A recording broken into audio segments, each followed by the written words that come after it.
The marketplace smelled like roasted chestnuts and rain-soaked stone. I pulled my worn cloak tighter, dodging between vendors as I searched for decent vegetables that wouldn't drain my meager coin purse. Being an Omega apothecary in the capital meant scraping by, always one bad month from losing my tiny shop. That's when I heard it, a small, choked sob from the alley beside the fishmonger's stall. I should have kept walking. The capital was dangerous, especially for someone like me. But something in that sound made my chest ache. I turned into the shadows and found him. A child, no more than 5 years old, curled behind a pile of broken crates. His clothes, though filthy, were made of silk. Blood crusted his tiny knees. "Hey there," I whispered, crouching down slowly. "Are you hurt?" He flinched violently, pressing himself against the wall. His eyes, gods, those eyes, were the most unusual shade of gold I'd ever seen. Beautiful and absolutely terrified. "I won't hurt you. Promise." I extended my hand, palm up, letting him decide. We stayed like that for what felt like hours. My knees screamed in protest, but I didn't move. Finally, his trembling fingers touched mine. My heart shattered at how cold he was. "Let's get you somewhere warm, okay?" He didn't speak, but he let me lift him. He weighed almost nothing.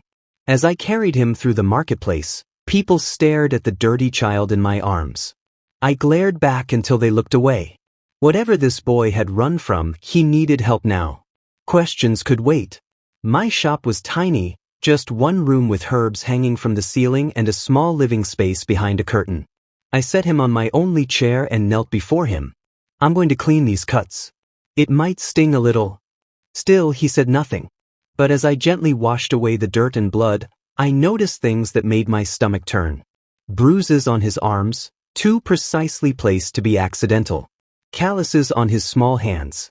And that silk clothing, definitely noble-born, possibly even Imperial. What had this child endured? I made him soup with the vegetables I'd bought, watching as he devoured it like he hadn't eaten in days. When he finally looked up, there were tears streaming down his face. "It's okay," I murmured, pulling him into my arms. "You're safe now. I've got you." He buried his face in my shoulder and sobbed. Something fierce and protective awakened in my chest. Whoever had hurt this child, noble or not, deserved to rot. 3 days passed. The boy, whom I'd started calling Shiao, little one, began to smile. He followed me around the shop as I worked, fascinated by the herbs and remedies. He still hadn't spoken, but he'd started holding my hand unprompted. Each small gesture of trust made me more certain I'd made the right choice. On the 4th morning, I noticed a jade pendant that had fallen from his pocket, an intricately carved dragon with rubies for eyes. My blood turned to ice. This wasn't just any noble child. This was Imperial jade. Before I could process what this meant, heavy footsteps thundered outside. My door exploded inward, and 6 Imperial guards filled my tiny shop, their armor gleaming menacingly. "Where is he?" the captain demanded. Shiao had already pressed himself behind me, his small hands clutching my robes. Every protective instinct I had screamed at me to shield him. "I don't know what you're talking about." "The Emperor's son. We know he's here." The Emperor's son. The words hit me like a physical blow. The cold, ruthless emperor who'd ruled for 5 years with an iron fist. This terrified, precious child was his? "Stand aside, Omega," the captain growled. "Now." "No." The word left my mouth before I could think.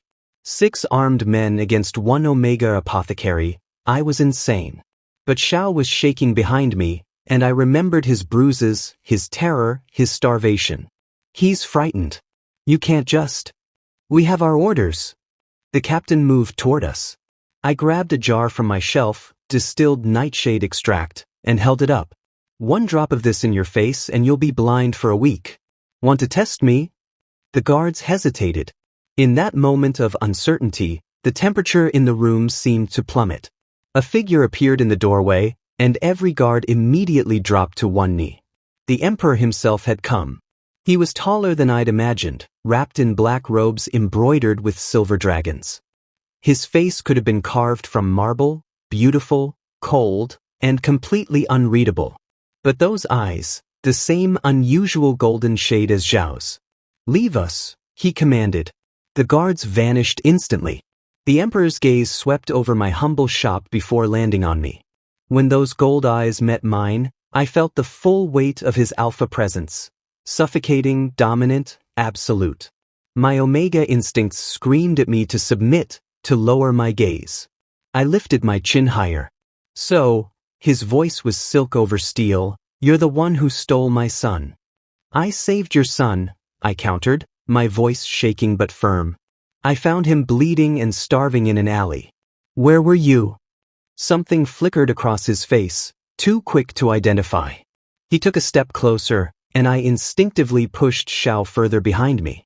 Bold words for someone holding my heir hostage. Hostage? He's a child, not a political prisoner. You know nothing of my circumstances. I know he was terrified. I know he has bruises. Enough. The single word cracked like a whip. The Emperor's eyes had gone cold again, arctic and merciless. "You will return him immediately. Forget this happened, and I'll let you keep your life." Behind me, Shiao made a small, desperate sound. His hands tightened on my robes, and I felt him trembling. I looked at this cold, powerful man, this emperor who could have me killed with a word, and made the most reckless decision of my life. "No." The silence after my refusal was deafening. The emperor stared at me like I'd sprouted a second head. People didn't say no to him. People didn't even breathe wrong around him. "What did you just say?" His voice was dangerously quiet. I said no. My legs were shaking, but I forced myself to stand firm. "Look at him. Really look at your son." The emperor's jaw tightened. For a moment, I thought he'd kill me right there. Instead, he moved with fluid grace, circling around me before I could react. Shiao pressed his face against my back, whimpering. The emperor froze. Something cracked in that marble expression, just for a heartbeat. Pain maybe. Or regret. Then it was gone, replaced by cold fury. "He fears you," I said softly. "Your own child is terrified of you. You know nothing about what I've had to do to keep him alive." Each word was sharp as broken glass. The court is full of vipers. My own blood relatives would slit his throat for the throne. His existence cannot be known. "So you locked him away? Isolated him? Let him think he's unwanted?" The emperor's hands clenched into fists. "I kept him breathing. That's more than his mother could do." The bitterness in those words told me volumes. The child's other parent, dead, presumably. And the emperor had been left alone with a secret heir and enemies everywhere. "He ran away," the emperor continued, his voice hollow now. 3 days ago. Climbed down from his tower window using bed sheets. He could have died. I thought of Zhao's scraped knees, his desperate flight through the capital. What kind of loneliness drove a 5-year-old to risk everything for escape? "Maybe death seemed better than being forgotten," I whispered. The emperor's eyes flashed dangerously. "Watch your tongue, Omega." "Or what? You'll kill me?" "Go ahead." I was beyond caring now. But it won't change the truth. That boy needs more than just survival. He needs love. He needs... Enough. The emperor's power exploded through the room, his alpha presence crushing down on me. My knees buckled and I gasped for air. Omega instincts screamed at me to submit, to bow, to beg forgiveness. Then I felt Zhao's small arms wrap around my waist from behind, trying to hold me up. This tiny child, protecting me from his own father. The pressure vanished instantly. The emperor stepped back, looking shaken. He stared at his son, really looked at him this time, and I saw something break behind those cold eyes. "Shiao," he said quietly. "Come here." The boy didn't move. "Please. Father is... I won't hurt you." Still nothing. Zhao's grip on me tightened. I watched the most powerful man in the empire struggle with what to say to his own child, and despite everything, I felt a pang of sympathy. This wasn't just cruelty. This was a man who had no idea how to be soft. "Your Majesty," I began carefully, "perhaps there's another solution." His sharp gaze turned to me. "I'm listening." "Let me come with him. To the palace." The words tumbled out before I could reconsider. "As his caretaker." He trusts me. And clearly he needs someone who isn't me? The Emperor's laugh was bitter. You want to tell the court I need an Omega apothecary to raise my heir? I want to help a frightened child. I don't care about your court. You should. They'd eat you alive. Then protect me. I met his eyes steadily. Isn't that what emperors do? Protect their people? Something flickered across his face. Surprise, maybe even respect. He studied me for a long moment, and I felt the weight of his assessment. Finally, he nodded slowly. Very well. You'll come to the palace as Xiao's personal attendant.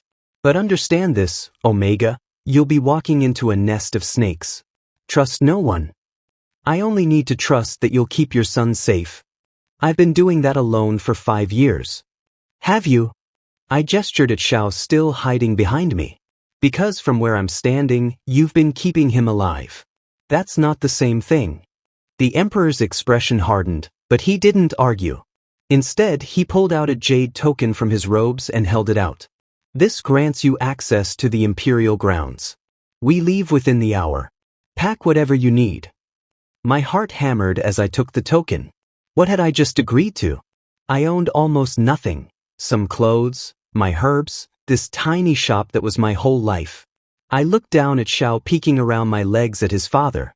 Those golden eyes were still frightened, but there was a tiny spark of hope there too. Okay, I whispered, smoothing his hair. We'll go together.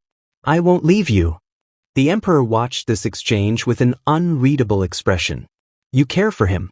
After 3 days. Yes. But what do you gain from this? The question caught me off guard. In his world, apparently everything was a transaction. Everyone wanted something. I gain nothing, I said honestly. He's a child who needed help. That's enough. For the first time, the Emperor looked truly surprised. He opened his mouth, then closed it, seeming to struggle with words. Finally, he just nodded curtly and turned toward the door. 1 hour. Don't be late. After he left, I sank to the floor, adrenaline crashing. Xiao immediately crawled into my lap, and I held him tight. What have I done? I whispered. But when I looked at his face, still scared but no longer hopeless, I knew I'd do it again. Within the hour, an Imperial carriage arrived. My few belongings fit in a single bag. As we rode through the capital toward the palace, Xiao pressed against my side, staring out at the city he tried to escape into. The palace loomed ahead, massive and imposing, its red walls seeming to swallow the sky. Guards stood at every entrance. I felt Xiao trembling. I'm here, I murmured. I won't leave you. I promise. The Emperor met us at the entrance, still radiating that cold authority. But when his eyes landed on his son holding my hand, something soft flickered across his face before vanishing. Welcome to the Forbidden Palace, he said. Try not to die. The palace was a beautiful prison. Gold-trimmed corridors stretched endlessly, but servants whispered behind their hands when I passed. An Omega caring for the Emperor's secret son, I was a scandal waiting to explode. Zhao's chambers were lavish but cold. Expensive toys sat untouched on shelves. The bed was large enough for 3 adults. Everything screamed wealth and nothing whispered love. This is where you've been living? I asked softly. Xiao nodded, pressing closer to my side. No wonder he'd run away. I spent the first week transforming his prison into a home. I brought in plants from the palace gardens, hung colorful fabrics over the stark walls, and moved the furniture to create cozy corners. The servants thought I was insane. I didn't care. The Emperor visited every evening at precisely the same time. He'd stand in the doorway, stiff and formal, and ask, "How is he?" "He's fine," I'd reply. "Would you like to see for yourself?" He never stayed longer than 5 minutes. He'd watch Xiao from across the room like observing a stranger, then leave with a curt nod. It broke my heart every time. On the 8th night I ambushed him. "Stay for dinner," I said, blocking the doorway. His eyes narrowed. "I have state matters." "You have a son. Stay." We had a staring contest. I refused to budge. Finally, impossibly, the corner of his mouth twitched. "You're incredibly stubborn, Omega." I've been told. Sit. That dinner was awkward. The emperor sat rigidly while Shiao picked at his food, stealing nervous glances at his father. But I filled the silence with stories about my apothecary work, silly anecdotes about customers, anything to ease the tension. Shiao laughed at one story, a bright, genuine sound. The emperor's chopsticks clattered to the table. He stared at his son like he'd performed a miracle. He laughed, he whispered. He does that now, I said gently. When he feels safe. Something raw flashed across his face. I haven't heard him laugh since he was an infant. The vulnerability in those words squeezed my chest. This cold, powerful emperor was just a father who'd forgotten how to connect with his child. Then maybe you should visit more often, I suggested. Not as the emperor. Just as his father. He looked at me with those intense golden eyes, and I felt heat crawl up my neck. This close, I could smell his scent, winter frost and cedar. My Omega instincts stirred uncomfortably. You make it sound simple, he said quietly. Maybe it is. Maybe you're making it complicated. He left without another word, but the next night he came back. And the night after that. Slowly, painfully, the ice began to crack. 2 weeks later, I found the emperor on the floor of Zhao's room, awkwardly building a tower with wooden blocks while Shiao directed him. My heart did something dangerous in my chest. Higher, father. Shiao commanded. This is structurally unsound, the emperor muttered, but he added another block. When the tower collapsed, Shiao giggled and the emperor smiled. A real, genuine smile that transformed his entire face. Our eyes met across the room, and something electric passed between us. His smile faded into something more intense, more consuming. My breath caught. Then Shiao knocked over another tower, and the moment shattered. But I couldn't stop thinking about it. The court was beginning to notice our unusual arrangement. Whispers followed me everywhere. Lady Chen, a high-ranking concubine, cornered me in the gardens one afternoon. An Omega playing house with the emperor's bastard, she said sweetly, venom dripping from every word. How quaint. Shiao is the emperor's legitimate son, I replied firmly. Is he? Strange how no one knew about him until now. Her smile was sharp as knives.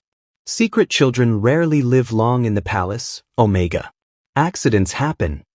Fear iced my spine. Are you threatening him? I'm warning you. Some secrets are better left buried. She glided away, leaving me trembling with rage and fear. That night, I told the emperor about the encounter. His face turned to stone. Lady Chen belongs to the second prince's faction, he said coldly. They want Shiao eliminated. But he's just a child. He's my heir. While he lives, they can't claim the throne. His hands clenched. This is why I kept him hidden. Why I kept him separate. You can't protect him by keeping him isolated forever. Can't I? His voice cracked slightly. His mother died because I wasn't careful enough. I won't lose him too. My anger dissolved. I reached out instinctively and touched his hand. He jerked like I'd burned him, staring at our joined hands in shock. You won't lose him, I whispered. We won't let that happen. We. His voice was rough. We. His fingers curled around mine, tentative and unsure. Heat flooded through me, not just Omega biology, but something deeper. Something terrifying. You smell like spring rain, he murmured, almost to himself. I've noticed it since the day we met. My heart thundered. Your Majesty. Zhen. His eyes locked on mine, molten gold. When we're alone, call me Zhen. Before I could respond, Zhao's scream shattered the moment. We burst into his bedroom to find the window wide open, curtains billowing. Shiao stood frozen in the center of the room, tears streaming down his face, pointing at the window. Man, he whispered, his first word in weeks. Bad man. The emperor moved like lightning, checking the window, the shadows. I pulled Shiao into my arms, my whole body shaking. Someone was here, Zhen said, his voice deadly calm. They were watching him. Guards flooded the room within seconds. They found evidence, footprints on the windowsill, a rope hanging down the outer wall. Someone had climbed up, looked inside, and vanished. The message was clear: Shiao wasn't safe anymore. Zhen's eyes blazed with fury and fear. Double the guards. Triple them. No one enters this wing without my explicit permission. But as the guards rushed to obey, he pulled me aside, his grip almost painful on my arms. They know about him now. They'll come for him. His voice cracked. I can't lose him.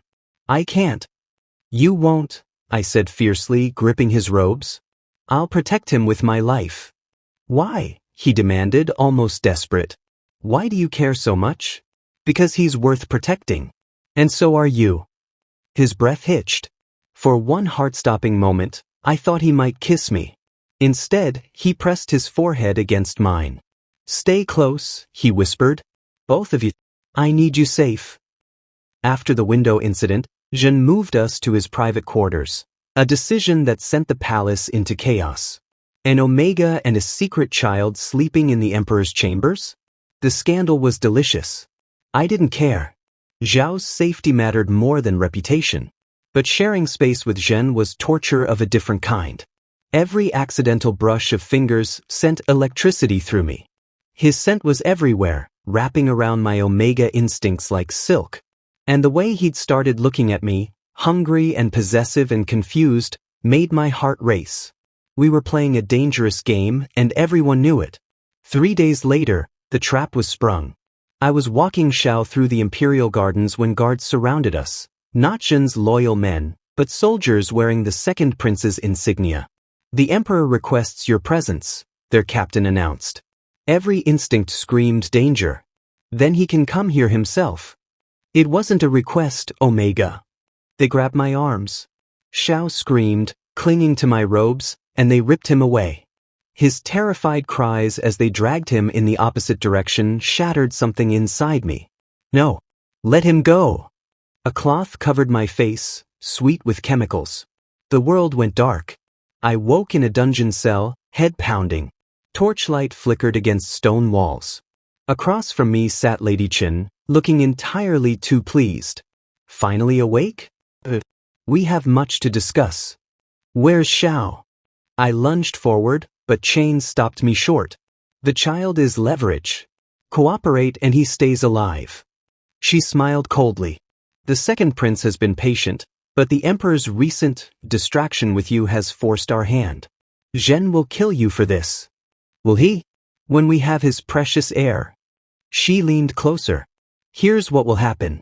You'll write a letter claiming you're leaving with the child. That the Emperor's coldness traumatized you both. By the time anyone realizes it's a lie, the boy will be dead, and the second prince will comfort his grieving brother. I'll never. She slapped me hard enough to split my lip. You'll do exactly as told, or I'll hurt the child in ways that make death seem merciful. Rage burned through my fear. But I needed time, needed Zhen to realize something was wrong. I need to see Shiao first. To know he's alive. Lady Qin considered this, then nodded. Very well. But remember, one wrong move, and he dies screaming. They dragged me through torchlit corridors to another cell. Shiao huddled in the corner, sobbing. When he saw me, he launched himself forward. Mama, he cried, another first word, and it broke my heart. I held him desperately, checking for injuries. I'm here, baby. I'm here. Want father, he whimpered. Want home. I know. We're going home soon. I promise. Lady Qin watched with amusement. How touching. You have 1 hour to write that letter, Omega.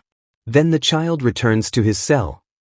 But as she turned away, I noticed something, a loose brick in the wall behind Shiao, and beyond it, a glimpse of another corridor. A way out, maybe, but impossibly narrow. Only a small child could fit through. My mind raced. Shiao, I whispered against his ear. Listen very carefully. Can you be brave for me? He nodded, tears still streaming.